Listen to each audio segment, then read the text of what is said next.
There is no one that looks like me that does what I do in the world. Ultimately, classical music, it's a dream job. I find it really interesting when the white working class musicians say, the reason I'm here playing my lovely instrument is because I had free music tuition growing up. That is not possible now.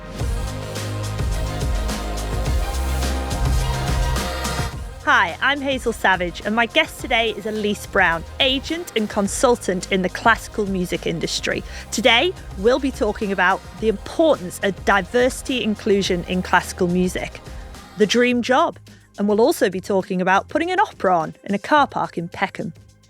Okay, so here today with Elise Brown. I know how I would introduce you, but how do you introduce yourself? I think probably the easiest way to describe what I do is classical music agent and consultant. And I think that fits everything under the umbrella.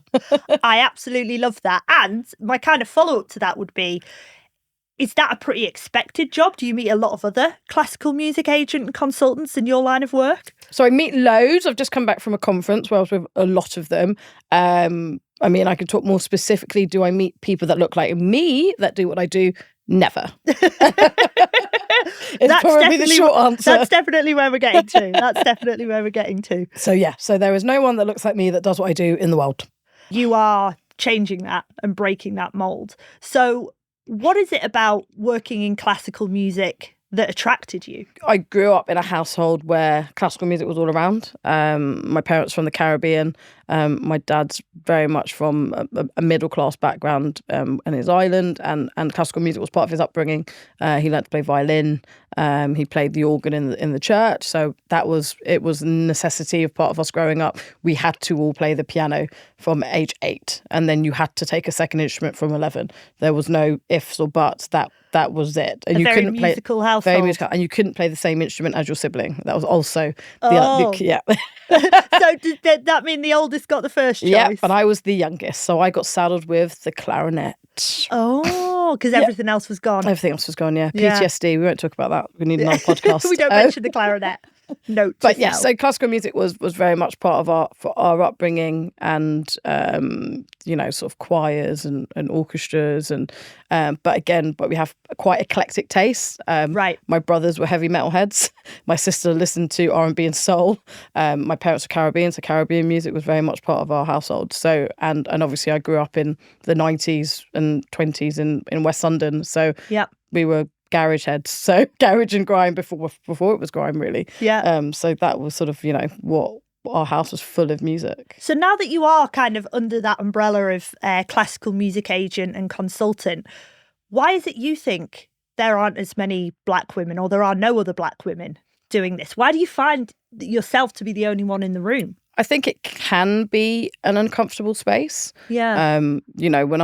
When I entered into the industry, I was immediately shown that I was the outsider. I talk about my time as being an intern, and talking about, I think diversity has been the subject every year for the past 20 years. But that particular year, minuting a manager's meeting, and they say, "But I don't know how to converse with black people." I was in the room, so what was it? And I think, over the years, what I've realised is actually the circles in which managers and CEOs and the senior team operate in aren't diverse. Their outside circles aren't diverse. Yeah. So therefore, you're not going to see diversity within the sector, because it's pretty much who you know, as in with all music. Yeah. And people do tend to hire people who look like them. It's a huge problem in startup world as well. The majority of tech startups are young white men. So who's the first 10 people they hire? 10 other young white men. Yeah. And so I guess you see that sort of behaviour as well. Exactly. And I was really lucky at the first, conference that I went to as an intern. There were 2 extremely senior black women in that room. They were Hilary Carty, who's still director at the Claw Leadership Programme, and they were Christine Coker, who was then head of youth music. So they were at that conference. So I only saw 2 black women in the whole conference, and they were very senior and very well respected in their own right. Even though they didn't directly work in classical music, I saw something I could aspire to, which was amazing. So despite that, slightly alarming, I don't know how to converse with black people, with you as a black person sat in the room, that's an alarming experience that's really going to stay with you. But did you find people go on to be well-intentioned. Was the intention there? Did they want to connect with you and help you and promote you? Because I know other parts of the music industry, it's not just a dismissiveness, it's an active exclusion. So is that true of classical? I think it depends who you work with. So I was really fortunate in that, even though it probably looks like a stuffy white organisation, actually the manager that I had at the time, who'd been in the industry for decades, was quite inclusive in his thought, in that they wanted to go from the norm. They could have just got the normal middle class white girl as the intern, which they always have done, but actually, you know, in the conversation I've had years later, they're like, we wanted something different, and it was. And he was very honest when I finished. You know, when you joined us, Elise, you were, can't use the swear word, but actually you're really great. And I had markers, which I got them, certain 2,000 more sponsorship than they've had before, and introduced them to 5 new sponsors, and things that I did as an intern. So he showed me the markers and what I proved, and said, you weren't amazing when you started, but this is what we did together, and I really appreciate that. And at the conference, they were like, go there, this is your opportunity to sell yourself and get a job. And I was like, oh, okay. And so that was like your springboard. That was my springboard. And there was another agent of colour there, an Asian agent, who I got to speak to, and said, I think this is kind of what I want to do, because actually I'd done agenting in my past because I went to stage school, and that's kind of what you used to do for yourself. You were selling yourself. So I was very used to that, very used to talking to labels and stuff, because I'd grown up doing that in this stage school world. And she said, I've just hired somebody, but actually if there's any jobs going, I'll let my colleagues know. 1 month later, her colleague called me. Yeah, and that really does work, because people really do mean it, don't they? I mean, I do quite a few calls. I mean, today's job market, 2024, is insanely tough for everyone at every level. And if people just let me know they're looking, and then somebody else lets me know they're hiring, there's nothing I love more than trying to patch a few little things together. That's what we do for each other, I think. And it was really great. And actually she paired me with the perfect person for me. It was somebody who allowed me to learn, pushed me. I mean, the worst thing is sitting with a senior agent and them listening to you sell, because back in those days you used to share an office. Right. So the fear of your life as a sort of 21, 22-year-old having to sell in front of a seasoned agent is nerve-wracking, to say the least. And it's all about terminology and, how you write your emails. And her assistant before me was, so my mum's Indian, but from the Caribbean, was Indo-Caribbean. So she helped me sort of, learn the way of writing the emails and how to speak, and actually having somebody who looked like me able to sort of help me do this. And obviously she's not been an agent since that, right? But it was useful to have that, and it meant I felt safer. Yeah, if that meant sense.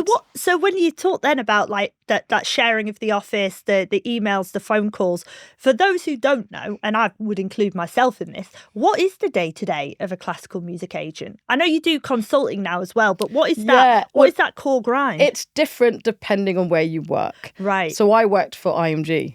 That's where I started my career. And that was, back in the day, the biggest classical music agency in the world, probably still to this extent, in terms of the level of artists. So, I had the creme de la creme of classical artists, people like Sarah Chang, who made her debut with the New York Philharmonic Orchestra at age 8.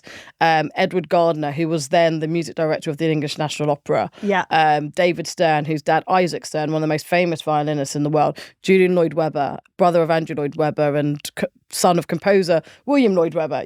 These were... So it was a lot. It was a 15 artists, which they do not do to our assistants anymore. But I had 15 artists. Right. And it was a baptism of fire. And these weren't small artists. These were superstars. So normal artists you would sell. For these guys, you don't sell. They're getting invites in all the time.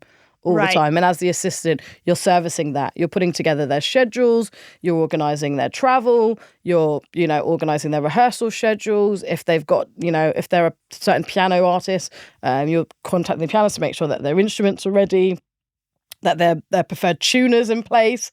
It was, And that's not insignificant, is it? 'Cause it's not like, with a rock concert where it's like, we need 6 Marshall 800s and they all need to be, on the left-hand side of the stage. Yeah. pianos are... Piano, I mean, I later on went to be a consultant for a piano company, but piano is a very distinct instrument per player. Yes. So depending on what you're used to, what the touch is, what the sound is, what type of instrument, Steinway have multiple different types of instrument. Yeah. So let's make sure they have the right one in stock for that right city. And they don't, well, my assumption is they don't travel well.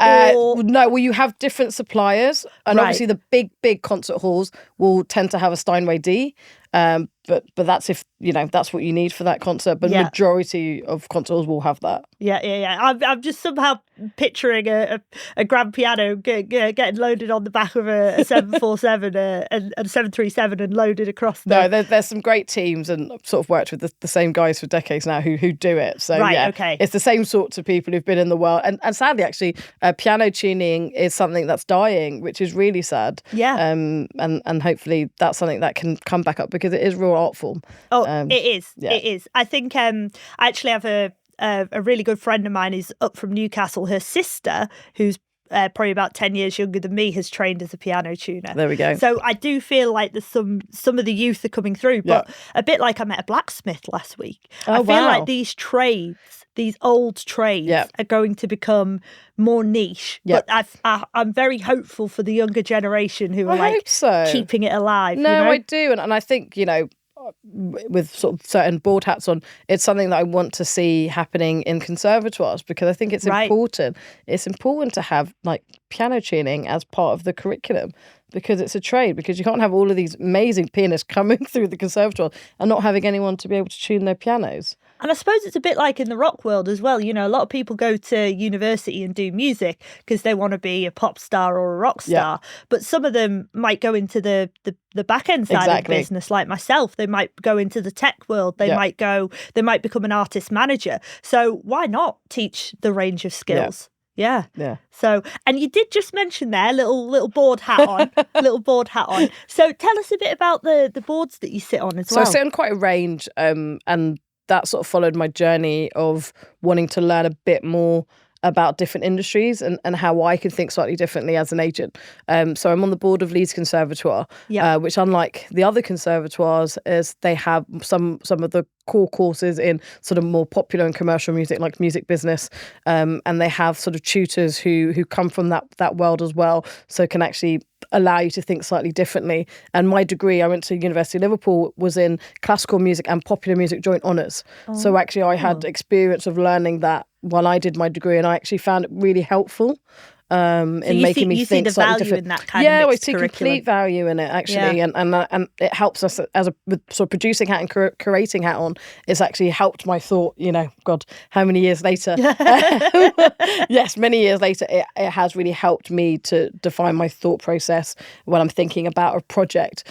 So I wanted to develop that deeper in my governance role. So I sit on sort of Leeds Conservatoire. I'm also a non-executive director for Come Play With Me, which is a music charity which supports and highlights the role of LGBT plus and trans people in the music industry, which I think is really important for me to understand that area of work and that area of diversity. Because when you're talking about diversity, it's not one thing. It's actually a spectrum, and there's a wheel I use to show people how many different sort of areas there are in diversity, and it's important for us to sort of push ourselves as well. And then locally, I'm on Hammersmith and Fulham Giving, which is a charity that supports all the smaller charities across the borough.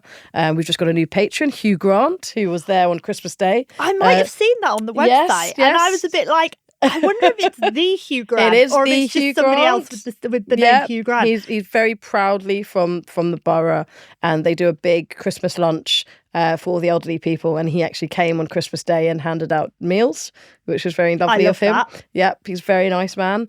And I formed and started the development committee for H&F Giving because they do such good work and they fund, hundreds of charities across the borough. I thought it was important that people knew about their work. So I was the founding development chair, and I've now handed that over because it's now doing really well and functioning. I was going to say, I'm trying to figure out your calendar here in terms of when you have the time to do some of these things. Breathe. But I guess so. Is it about picking the projects that you like the sound of, that you're passionate about, and having a mix of them? I think so. I think ultimately classical music is it's a dream job.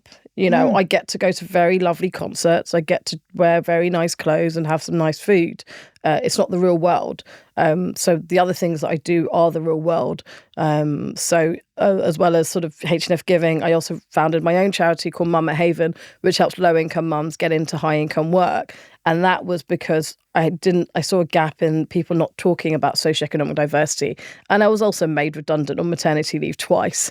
And unlike some other people in the industry, I couldn't go to, bank of mum and dad and be supported. I had to figure out a way to support myself. Yeah. And actually, because I'm quite savvy, I know where all the different conferences are and the different niches and the different networks. I was able to get myself back on my feet fairly quickly. Yeah. But I realised other people aren't. And you want to share that information. Correct. That's what you want to give back. Yeah, exactly. I love it. Okay. And is that the sum total of all the boards? No. And then I'm on the development committee of Clean Break, which is a women's theatre charity which supports women in the criminal justice system. I mean, that patron list is just phenomenal. I think it's Dame Judi Dench, and wow. It's just it's great to be in a room of very, very powerful women, but actually very empathetic women who realise actually we're very lucky. And they did a women in theatre talk, and Dame Helena Kennedy did the keynote, and she spoke about when she first started off as a barrister, and there was a woman who sadly got sent down for a couple of months only because it wasn't something she'd probably get off to today. And the first thing she said to her was, "Can you call my brother to pick my kids up from school?" And she said that stayed with her. And so now she's this all-powerful being, barrister, QC. Yeah. And it was great to be in the room and hear that. Yeah. Because you don't, we go to these music conferences. They're great and all, but that's not real life. I want to hear you.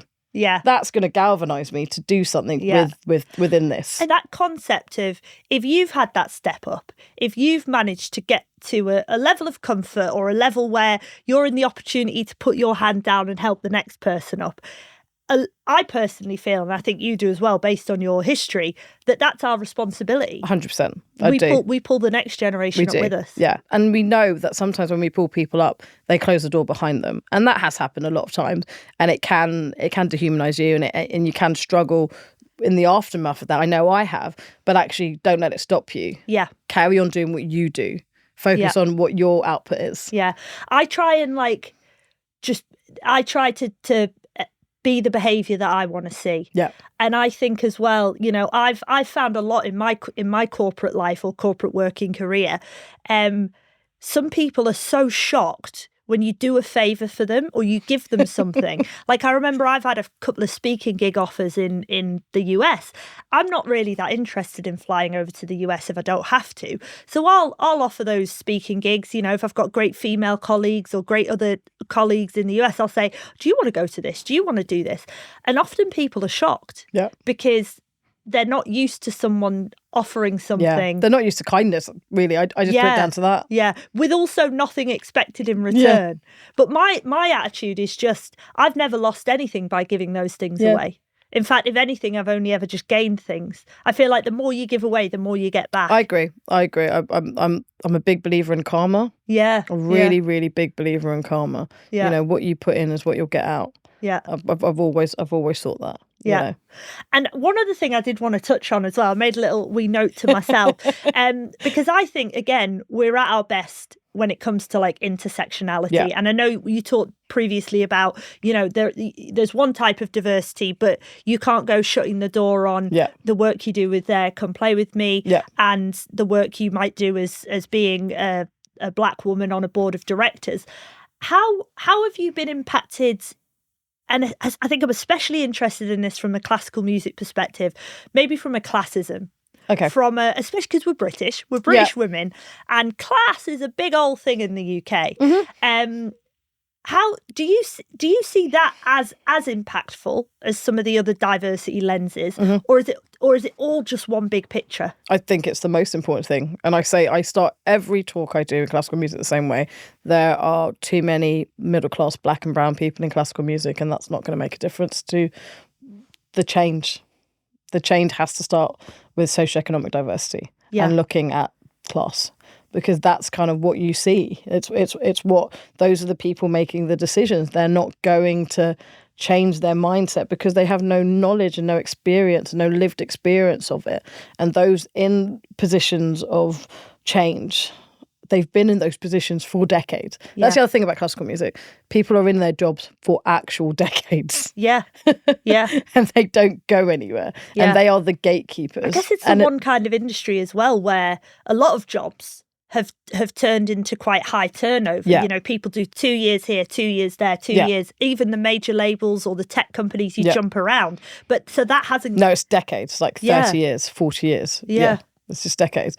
And I think for me, you know, I was really lucky in that I've always had exposure to the different musicians in one way or another. So when I go and speak to orchestras, I find it really interesting when the white working class musicians say, the reason I'm here playing my lovely instrument is because I had free music tuition growing up. Right.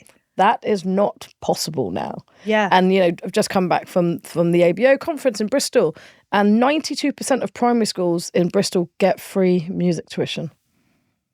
Right. 92%. And in your opinion, is this where it should start and where it has to start, with free music lessons in education? 100%. And I'll use this example, and apologies, I'm not trying to call anyone out, but the Royal College of Music go into deprived areas. Mm-hmm. They do a family music making workshop for 6 weeks. And then if you're lucky, you might get a year's tuition for free. Right. Then what? Yeah. Then what?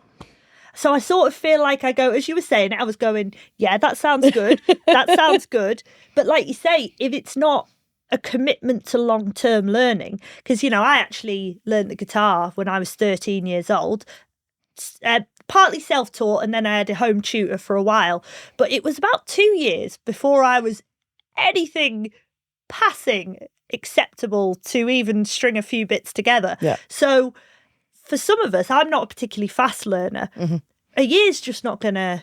It's not going to move the needle at all, isn't it? It's not. You wait another year later and the whole thing's forgotten. No. And I look at my own kids, you know, they do piano every week. And I said to my son the other day, can you play something for me? Oh, still can't do the two hands together. I'm like, how long have I been paying for these lessons for?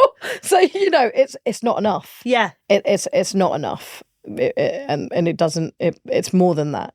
And is there the potential for the societies to do more, for the big bodies of classical music to do more, or is it also government responsibility? It's government responsibility, and the keynote on the second night of the ABO was the Shadow Culture Secretary Peckham, whose parents went to the Royal Academy, and you know, she's plays cello and she's part of the Parliament Quartet, and she spoke about, you know, the creative education being as important as, you know, STEM. And you see that the statistics are there. The statistics on what it does and what a release it is for kids. And I'm really lucky. I work with individuals who are doing that work day in, day out. There's one chap I work with who's a singer called Mark Evans, and he's created a program called the ABC of Opera. And he's been, you know, hauled into the House of Lords for the work and the effect that work has had on the traveller community. Right. And keeping them engaged and loving music and loving in sessions. And that's amazing. And we forget about communities like that because they're not part of everyone's immediate thought for diversity. But that is diversity. And that's a community that matters. Yeah. And that was great. And I think a lot of us as well, we often, you know, if we all think back to our own school days to think about the music lessons we had or whatever, and there's a big part of me that goes, it needn't be expensive. No. You know, choirs and singing don't really require a lot of equipment. Of course, not everyone's going to be up for it or want to do it, but you know, the evidence, the body of evidence, anecdotal and scientific, that proves that having this music education improves every aspect. Yeah. And even education. more so in those areas of high deprivation. Because those kids are fighting so much more, you know, it's more than just poverty. It's so much more, and giving them the opportunity to experience music making, to have that release is amazing. You know, even if it's just a recorder lesson or percussion lesson or something. Yeah. You know, why is there an issue in doing that? Yeah. Yeah. It can bring a lot of joy. It can bring so much joy. You know, that I always remember my lessons, and I remember one lesson we did as in primary school. The teacher at the end of this, I think percussion or singing workshop, she took a picture and sent everyone home with the picture and a little card saying "Well done today," and here's a bit of memory from this music workshop. I've always remembered that. I was 7. Yeah, core memory. Core memory. Core exactly. memory. I love that. Yeah. I love that. So I'd like to move on to a little bit in terms of the artists that you represent or that you work with now.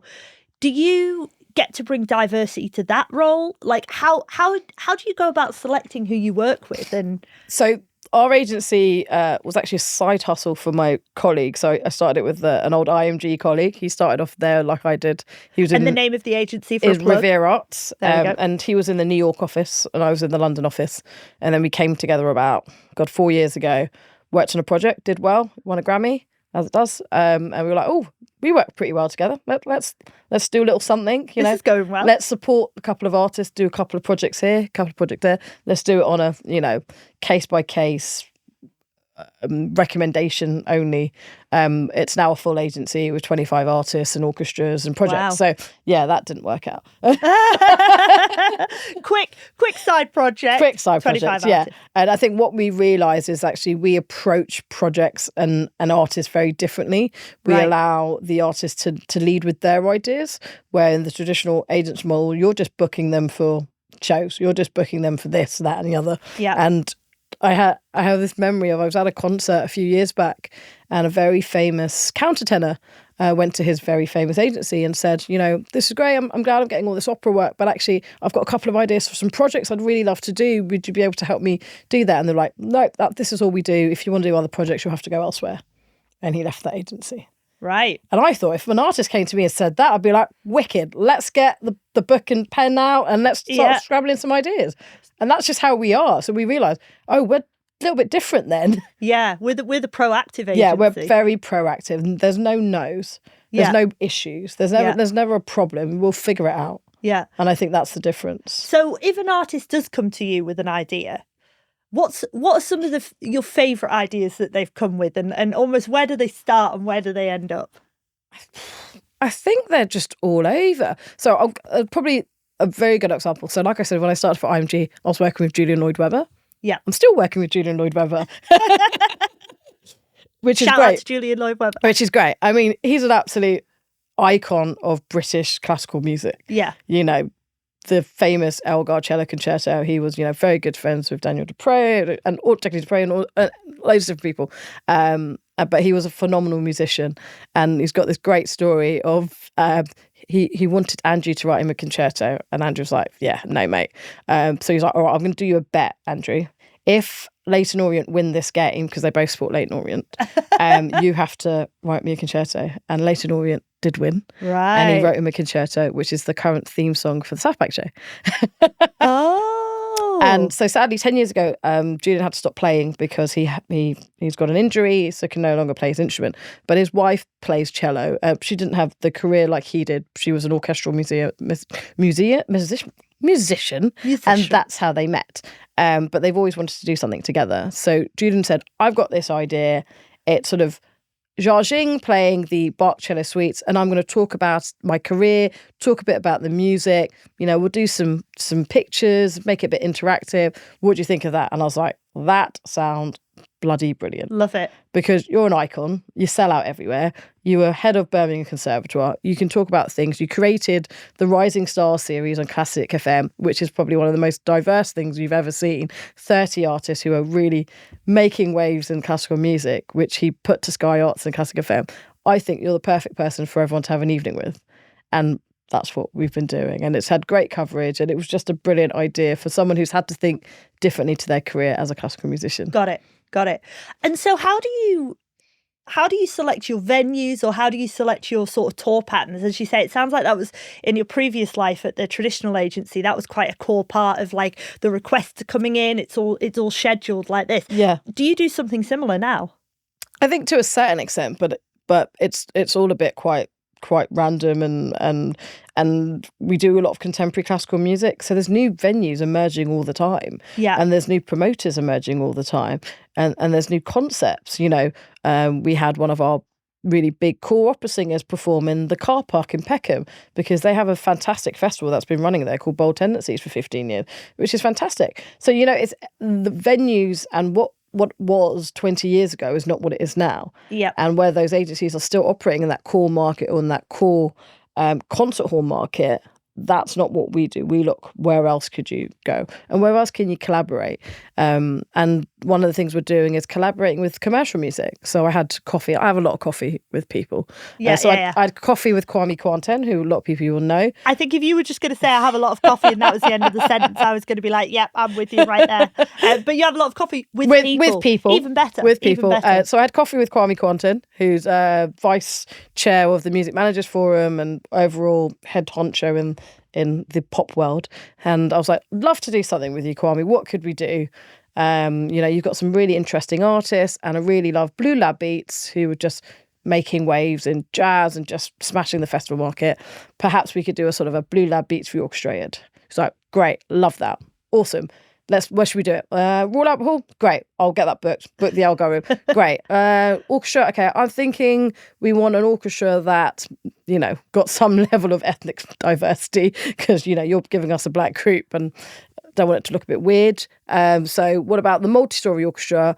They operate out of Peckham. They're doing some really great stuff. And actually their ethos seems quite aligned. Great. Book that. Kwame's like, I'm going to get YouTube involved. Great, YouTube's involved. So we did this project. It was live at the Elgar Room. We did it. It was performed live and filmed for the Albert Hall and YouTube, and it did so well that Blue Note Universal Music released it as an album. Wow! And that was just from a coffee. Yeah. So I love coffees. Yeah. Well, you never know what's going to happen. You never know what's going to happen. I think we're so open. Yeah. And I think that's the difference. Classical music's always seen as such a closed shop. Right. And actually, it's more than that. It's all about, and there's a really famous quote by Dvorak who talks about the influences of African American musicians on his music, and like he's my favorite composer ever. Dvorak Symphony No. 8, go listen to it; it's amazing. But these are powerhouse composers from the past who were influenced by multiple different genres. Yeah, and that's you can hear bits of that in their symphonies. So why can't we have these collaborations still? Why is it frowned upon? And I love that as well. And I love that collaboration you just described, because I think what people can do together is always so much more impressive than what they can just do on their own. Exactly. And so that's really exciting. One thing I did want to follow up with, because how do you feel about the term crossover? Because I noticed you haven't used it yet, but back in the day when I worked at Universal Music, I used to do some work with the classical imprint, and we had David Garrett and Miloš, the classical guitarist, Kings of crossovers, and they were all considered crossover. But that also, for some classical musicians and industry folk, it's a bit of a dirty word. It is a dirty word. You can't say crossover. Yeah, they don't like that. Right, they don't like it. If you're crossover, you're shunned. You're like a pariah. Right. I can't tell if you're joking or not. No, deadly serious. You are. So is the issue the term, or is it that there's some element of being a purist in classical music that you want to sort of stay as true to your roots as a classical musician? It's the latter, and it's the fear of losing that excellence. It's a fear that they aren't as good as because the anyone core could musician. Be a pop star. And to be fair, to a certain extent, you could say that. Like Catherine Jenkins calls herself an opera singer. She's not actually, because she's never performed on an opera stage. She's your classical crossover. She's a singer. She's a pop star. Exactly. She's not an opera star. She's never sang opera. There are certain individuals like that. David Garrett to a certain extent. But there are artists who do, multi-art collaborations. Yeah. And that's different. You have some absolute forces to be reckoned with. Like Lathir Vanster is a phenomenal pianist. He did, Mussorgsky's Pictures at the Exhibition with sort of an art installation. Like, that's amazing. So there's ways to do it without it being crossover. Yeah. But those are just pop artists mimicking themselves as classical. Yeah. I mean, I personally love a crossover artist. Like, as a fan, you know. I'm a big fan of David Garrett. I mean, I've seen him play. Yeah. I was a bit starstruck when I met him. And I always enjoy the music first. Yeah. And obviously people like Catherine Jenkins or maybe even Sarah Brightman, Jane McDonald, Love Jane McDonald. She's right there. Love her. But these are talents. Yeah. And they've found an audience. They and have I think found an audience. I also love that if we take the snobbery out of it, because I remember, back when I first started, I used to work at HMV. That was like my first job. We would sell 10 ton of these people's CDs. You will. 10 ton. Yeah. They were making good money because people enjoyed it. And I'm always a bit like, if someone's enjoying it, who are we to say? Yeah. I always say, look at an opera house or an orchestra and look at their patrons list, and that will tell you where the markets are. Right. You've got your high net worths. Yep. They're the purists. Then you've got your middle classes. They can straight away. And then you've got, the low economic or, lower middle classes or, working classes who prefer the crossovers. Yeah. And that's always felt like that's how it was marketed. Right. And is that still true to this day? I would say so. Right. Yeah. Oh, and if you had the choice, how would you change it? Oh, if you got to mix it all up and go, it's how it's going to work from now on. Would you have all the high net worth? Well, I think repping Catherine Jenkins. Well, no, I think you see core classical artists doing different things. Like look at Lang Lang. He could just do he does his Disney concert. He did that TV, didn't he? Do a TV show as well? The piano, that's just amazing, and that's brought in a popular audience to a classical musician. But he's playing classical music that people know, and there are certain pieces that people know from childhood, like those that are in shows. And he also like might be so famous. That's true. That the excellence comes first. Yes. Yeah. Exactly. So you've got certain people like that who are just doing it, and you're not putting a label on it. It's just being done. Yeah. So I think the lines are being blurred, I have to say, more so than they were before. Right. Because more people are realising that you have to try and diversify your career, so to speak. Yeah. Yeah, well, and if it's anything like the old pop and rock music, 20 years ago, if you put your music on an advert, you were considered a sellout. And nowadays, if your music isn't on an advert, we say it's because nobody asked. Exactly. Metallica and the San Francisco Orchestra did Metallica Live. That's probably one of the best concerts most people have been to. Yeah. Because, it's Metallica. And it needs some strings, and it sounded amazing. Yeah. So I don't think there's anything wrong with it. But yeah, I think it's the level of talent that is doing the playing that can make the difference with crossover. Yeah, okay, that makes 100% sense to me. One last question. Is there anything you would like to... Well, one thing I think is we're going to have a huge list of all the artists, pieces of music, venues and companies we've mentioned in this podcast, because we've dropped a lot of great names. Yes, we have. And people are going to have to go and check out a lot of these artists. But is there anything we haven't mentioned that you think listeners of this podcast should check out or should want to hear that is the future of classical music in 2024?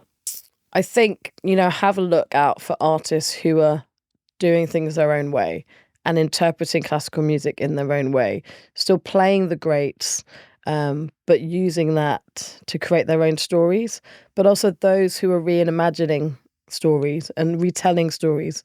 So we have an artist called Devon Tynes who performs a lot of Julius Eastman's work, and Julius Eastman was a composer who sadly died penniless and unknown, but he's written some amazing music, and which is finally coming to the forefront, and his story's finally being told, as an African-American composer. And there's certain stories that need to be told so lessons can be learned, and I think that's important. I love that. Okay, we need a playlist to accompany this podcast now. Yes. So much good music. Perfect. Well, thank you so much. Thanks so much for coming in, Elise. Thank you very much for having me. Always a pleasure. Never a chore.